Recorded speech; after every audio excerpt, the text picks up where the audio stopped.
High বন্ধুরা, Muscat home maker থেকে আমি রূপা নিয়ে চলে এসেছি খুব সুন্দর একটা ব্লগ।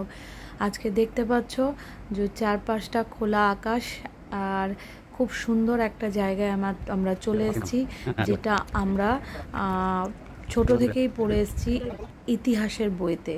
তো ইতিহাসের বইতে যে জায়গাটা পড়েছি সেই জায়গাটাতে আজকে আমরা চলে এসেছি। সেই জায়গাটা কোথায়? সেটা হচ্ছে হায়দ্রাবাদের গোলকোন্ডা ফোর্ট। তো আজকে ফোর্টটা তোমাদের সাথে ঘুরিয়ে দেখাবো, আর ফোর্টে যেতে গেলে কিভাবে যেতে হবে হায়দ্রাবাদ থেকে, কতটা খরচা, আর ফোর্টের ভেতর ঢুকতে গেলে কত টাকা টিকিট লাগে, কিভাবে ঘুরবে, সব কিছু আজকে তোমাদের সাথে শেয়ার করব। তো চলো দেখতে থাকো। প্রথমেই দেখছিলে গেটে ঢোকার মুখে ব্যাগ চেক করছিল। ওখানে ব্যাগ চেক করছিল যেখানে কি আছে না আছে। এখানে পুরোটাই বাইরে থেকে একদম পুলিশ পাহারায় ছিল। তো ব্যাগ চেক করার পর আমাদের টিকিট কাটতে হতো। তো টিকিট ছিল মাত্র, এখানে টিকিটের মূল্য ছিল মাত্র 25 টাকা। তো অকেশনালি কোনো দিনে গেলে, আমরা ঠিক 15 আগস্টের আগে গেছিলাম, তো যার জন্য টিকিটের মূল্যটা একদমই ফ্রি পাওয়া গেছে। আর তারপর দেখো আমরা আস্তে আস্তে মেন গেট দিয়ে ভেতরে ঢুকে যাচ্ছি। আর তোমাদের আমি আরও শেয়ার করব আস্তে আস্তে, যত এই ভেতরে যাবে আরও কিছু তোমাদের সাথে শেয়ার করব, যে আমি কি হায়দ্রাবাদ থেকে এখানে আসতে প্রায় মেইন জায়গা থেকে এখানে আসতে 1 ঘন্টা লেগেছিল। গাড়ি করে এখানে আসতেই প্রায় 2000 টাকা মতো ভাড়া লেগেছিল। আমি পুরো সেই দিনটা সিটি ট্যুর করেছিলাম। আর এখানে তারপর মনে করো এই যে মেন গেটটা দিয়ে ঢুকলাম, এই জায়গাটা দেখতে পাচ্ছ, এটা হচ্ছে তোমার গোলকোন্ডা ফোর্টের ম্যাপ। এই ম্যাপটাতে তুমি বুঝতে পারবে যে তুমি কোন দরজা দিয়ে ঢুকবে, কোথা দিয়ে বেরোবে, এভরিথিং এইখানে মেনশন করা আছে। তো চলো এরপর একটা ইন্টারেস্টিং জায়গায় তোমাদের নিয়ে যাই। তারপর ঠিক চলে এলাম সেই ইন্টারেস্টিং জায়গা, যেইখানে দেখো এখানে কিছু লোক বসে আছে, বা অনেকে হিস্ট্রিয়ান ট্যুর বলে এখানেও ঘুরতে আসে। তারপর চলে এলাম যেই জায়গাটায় দেখো এখানে ছেলে হাতে তালি দিচ্ছে। এটা হচ্ছে এমন একটা জায়গা, এটা একটা ভাইব্রেশন পয়েন্ট। মনে করো আগেকার দিনে মনে করো শত্রুরা মনে করো হঠাৎ ঢুকে পড়েছে, বা কি বলবো, বাড়িতে কেউ এসছে, তুমি জানতে পারলে না, তখন এই হাত তালির মাধ্যমে, এই হাতে তালি দিলে যে ভাইব্রেশনটা হয়, যেখানে বাচ্চা বসে থাকে বা বাচ্চা যেখানে থাকেন সেই জায়গা পর্যন্ত এই আওয়াজটা যায়। তো এটা মেনলি কি হয়, যুদ্ধক্ষেত্রে বা শত্রুপক্ষ এলে এই হাততালি দিলে সেই পর্যন্ত খবরটা পৌঁছে যায়। তারপর দেখো আস্তে আস্তে আমরা এবার এগিয়ে যাব। আর হ্যাঁ, তোমাদের যেটা বললাম, তোমরা আগেই বলেছি যে এখানে গাইডের ব্যবস্থা আছে, তোমরা চাইলে গাইড নিতেও পারো, কি গাইড নাও নিতে পারো। তোমাদের আরেকটা কথা বলি, এই গোলকোন্ডা ফোর্টটা পুরো 3 কিলোমিটার একটা জায়গা জুড়ে, একটা এরিয়া জুড়ে আছে, যেটা পুরোটা ঘুরে দেখতে তোমার 1.5 থেকে 2 ঘন্টা সময় লাগবে। তবে তোমরা যদি মনে করো গাইড নাও, তোমরা গাইড নিয়েও তোমরা ঘুরতে পারো। সেক্ষেত্রে তোমার প্রত্যেকটা জায়গা তুমি বুঝতে পারবে কোথায় কি আছে না আছে।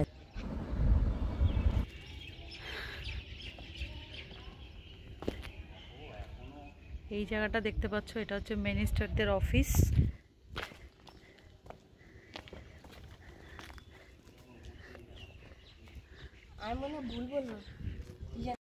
তারপর দেখো চলে এলাম নাগিনা বাগ। এই যে জায়গাটা দেখতে পাচ্ছ, এটা এখানে পুরো হীরের বাজার বসতো। এই যে চৌকো চৌকো জায়গাগুলো, এখানে নাকি পুরো হীরের ব্যবসায়ীরা, মানে এখানকার যত রয়্যাল বিজনেসম্যানরা আছে তারা এখানে হীরের বিজনেস করত। আর মেইন যে হীরের বিজনেসের যে মালিক ছিল, তিনি ছিলেন পার্সিয়ান। তো এখানে প্রচুর হিন্দু মুসলিম এখানে সবাই এসে এখানের ওই হীরের বিজনেস করতো। আর এখান থেকে তোমার এই কোহিনুর হীরেটা এখান থেকে পাওয়া গেছিল। তারপর মোটামুটি নাগিনা বাগ ধরে আমরা আস্তে আস্তে চলে যাব এই ফোর্টের পেছন দিকটা দিয়ে, যেখানে মনে করো ওপরে যাওয়া যাবে। তারপর দেখো অনেকটা দূর থেকে তোমাদের দেখাচ্ছি, এই প্রথমেই বললাম এই চৌকো বক্সগুলো হচ্ছে এখানে হীরের দোকান বসতো। এরপর আমরা পুরো দুর্গটি এই ফোর্টটাকে পুরো ঘুরে ঘুরে দেখব। আর কিছু অংশ যেটা অনেকেই আমরা জানি না বা অনেকেই জানো, সেটা তোমাদের সাথে শেয়ার করি। এই ফোর্টটা 1143 সালে কাকাতিয়ার রাজা প্রতাপরুদ্র তৈরি করেন। সেই সময় কিন্তু এই ফোর্টটা মাটির তৈরি ছিল। 1600 খ্রিস্টাব্দে এই কুতুবশাহী সাম্রাজ্যের রাজা কুলি কুতুব সাহেবের হাতে এটি তৈরি হয়। 60 বছর ধরে এই ফোর্টটা তৈরি করতে লাগে। আর এই পুরো ফোর্টটাই কিন্তু আগে যখন মাটির ছিল, এই কুলি কুতুব সাহেব নিজের হাতে এটাকে গ্রানাইট পাথরে এই ফোর্টটাকে পুরো তৈরি করেছে। তো মানে এটা সত্যি কথা ইতিহাসের বইতে আমরা পড়েছি। তো আমি প্রথম দেখলাম। তো আমার মনে হয়েছে আমার ছেলে যখন পড়বে বা পড়ছে, ওরও এর সঙ্গে পরিচয় হওয়া দরকার। তাই আমরা চলে গেছিলাম এই ফোর্ট দেখতে। আর সত্যিই তাই, না দেখলে বিশ্বাস করা যেত না। বইয়ে যা পড়েছি কতটা এর মধ্যে সেটা তুলে ধরেছেন। এবার আমরা আস্তে আস্তে ওপরে উঠছি। এইবার যেটা দেখাবো তোমাদের, এখানে তালাব আছে, রাজার তালাব।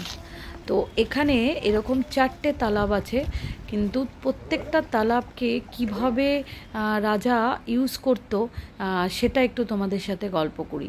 দেখো, এখানে যে তালাবটা আছে, এই তালাবে যদি শত্রুপক্ষ বিষ মিশিয়ে দেয় কি না মিশিয়ে দেয়, সেটা প্রুফ করার জন্য কি হতো, সাধারণ মানুষকে এই তালাবের সামনে দাঁড় করিয়ে দেওয়া হতো।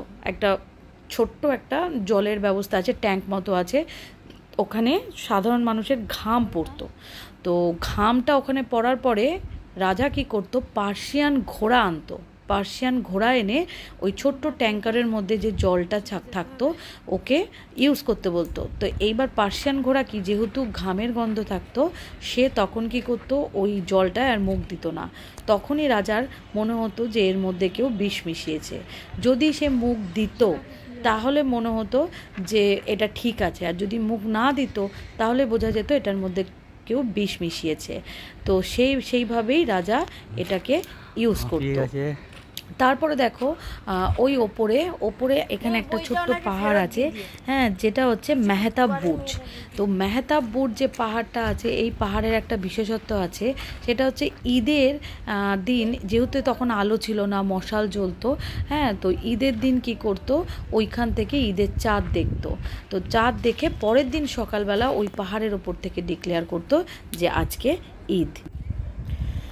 সিঁড়ি চড়ে উঠতে উঠতে আমরা চলে এলাম রামদাস জেলের কাছে। তো রামদাস ছিলেন তেলেঙ্গানার এই যে ফোর্টের এখানকার কালেক্টর। উনি আবুল হাসান তানিসের কাছে 1642 সালে কালেক্টর হিসাবে কাজ করতেন। তো উনি পাঠিয়েছিল ভদ্রাচলে ট্যাক্স কালেক্ট করার জন্য। উনি ওখানকার মানুষের কাছ থেকে রামদাস 6 লাখ টাকা ট্যাক্স কালেক্ট করে, কিন্তু উনি কালেক্ট করে আর উনি ফেরেনি। উনি কি করেছিল, ওখানেই একটা রামের মন্দির বানিয়ে ফেলেছিল। তো তার জন্য কি করেছিল, আবুল হাসান তানিস তাকে রামদাসকে এখানে বন্দি করে রেখেছিল। প্রায় 12 বছর ওনাকে এই বন্দি করে রেখেছিল। আর ওপরে একটা মানে কি বলবো, একটা জানলা মতো আছে, যেখান থেকে ওনাকে খাবার, জল সব কিছু দেওয়া হতো।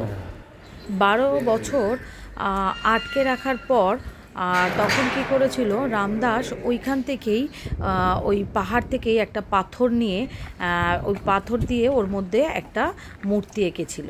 তো তোমরা সেই মূর্তিটা দেখতেই পারলে। তো আমরা মোটামুটি ওই মানে যেটুকু সম্ভব একটু একটু করে দেখে এবার এই সিঁড়ি উঠছি। এখানে প্রায় 720 সিঁড়ি, এখানে 20টা সিঁড়ি আছে।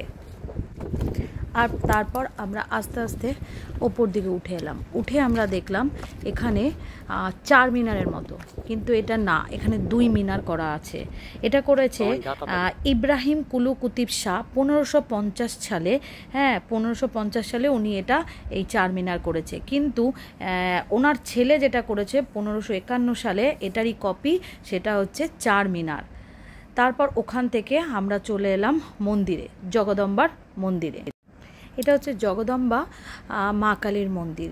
এখানে বছরে একটা মাস একটা বিশাল বড় অনুষ্ঠান হয়, যেখানে প্রচুর মুরগি আর ছাগলের বলি দেওয়া হয়। আর এই মন্দিরটা কিন্তু তৈরি করেছিলেন 1143 সালে কাকাতিয়ার রাজা। তো আগেকার কিন্তু মানে এইরকম হিন্দু মুসলিমরা যে হিন্দুদের মন্দির করবে এরকম নাকি কোনো রকম ভেদাভেদ ছিল না। তো তো ভাবা যায় বলো, এত সুন্দর 720টা সিঁড়ি উঠে এত সুন্দর জগদম্বা কালীর মন্দির দেখতে পাবো, এটা ভাবতেই পারিনি। তো চলো, এই যে দেখতে পাচ্ছ মন্দিরের চারপাশটা তোমাদের সাথে একটু ঘুরিয়ে দেখা। তারপর ওখান থেকে সোজা চলে এলাম নিচে। বাদিকে দেখতে পারলে ওটা হচ্ছে মসজিদ। এই যে দেখতে পাচ্ছ এটা হচ্ছে মসজিদ, যেখানে রয়্যাল ফ্যামিলি বা রাজার ফ্যামিলি সবাই এখানে নামাজ পড়তো। আর 15 আগস্টের ফ্ল্যাগ নাকি এখানেই ওঠানো হয় এবং তেলেঙ্গানা সিএম এখানে এসেই ফ্ল্যাগটা তোলে। দেখতে পাচ্ছ চারদিকটা একটু ঘুরিয়ে ঘুরিয়ে তোমাদের সাথে শেয়ার করছি। তারপর দেখো ফোর্টের এমন একটা জায়গায় চলে এলাম যেখানটা দাঁড়িয়ে আছি। এই জায়গাটা হচ্ছে রাজার যেখানে থাকতো, মানে সেখানে একটা কলিং বেল বলে একটা ব্যাপার আছে।